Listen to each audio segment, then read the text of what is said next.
Assalamualaikum warahmatullahi wabarakatuh. Shalom, Om Swastiastu, Namo Buddhaya, salam kebajikan. Yang terhormat Ibu Dr. Riri Rengganis, Sarjana Sastra, Magister Humaniora, selaku dosen Bahasa Indonesia, dan teman-teman yang saya cintai.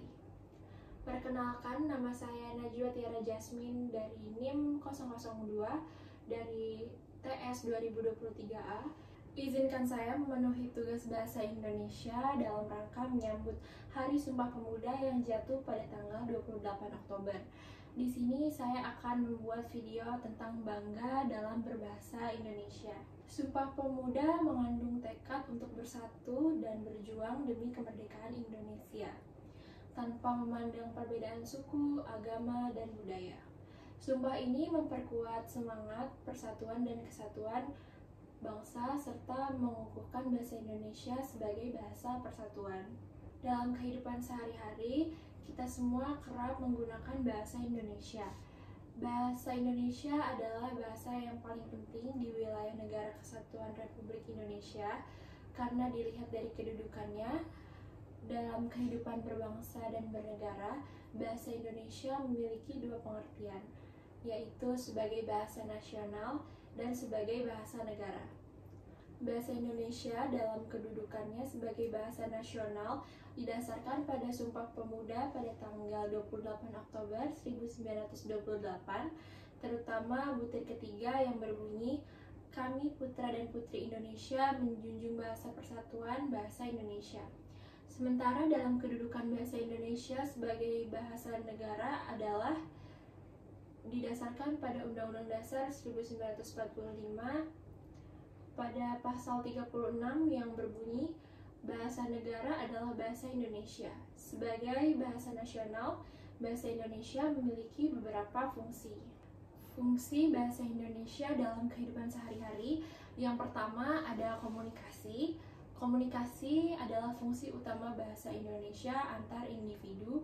Bahasa Indonesia memungkinkan kita untuk menyampaikan ide, perasaan, informasi, dan instruksi kepada orang lain. Melalui bahasa Indonesia, kita dapat berinteraksi dengan orang lain, membangun hubungan sosial, dan memperoleh pemahaman yang lebih baik tentang dunia di sekitar kita. Yang kedua, ada ekspresi. Bahasa Indonesia memungkinkan kita untuk mengungkapkan emosi, perasaan, dan pikiran kita. Melalui kata-kata, kita dapat menyampaikan kegembiraan, kekesalan, cinta, kekhawatiran, dan berbagai nuansa emosi lainnya.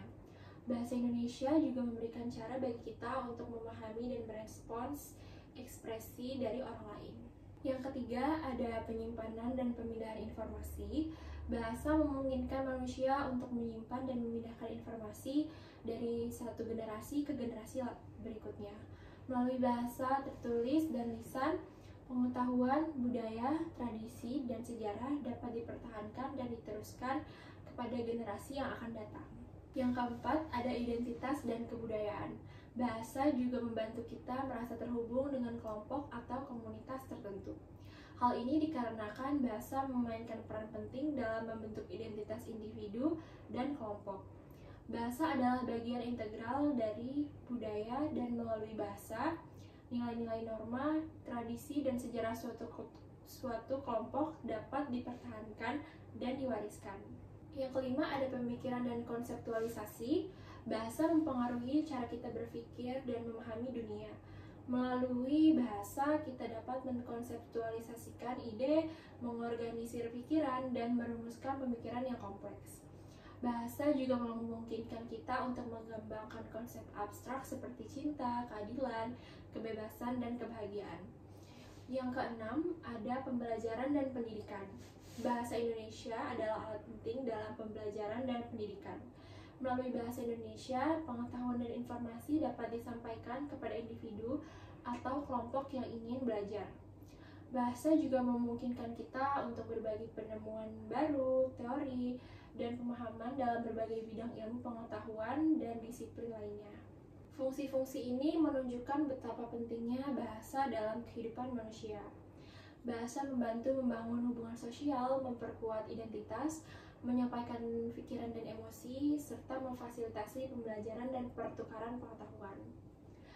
Sebagai pemuda dan pemudi Indonesia, kita sudah seharusnya melestarikan bahasa Indonesia, yaitu dengan berbicara bahasa Indonesia dengan baik dan benar, meningkatkan kualitas pendidikan bahasa Indonesia, menjaga keberagaman bahasa Indonesia, mendorong penggunaan bahasa Indonesia di media sosial, menjaga keharmonisan antar budaya, dan meningkatkan kesadaran masyarakat tentang pentingnya melestarikan bahasa Indonesia.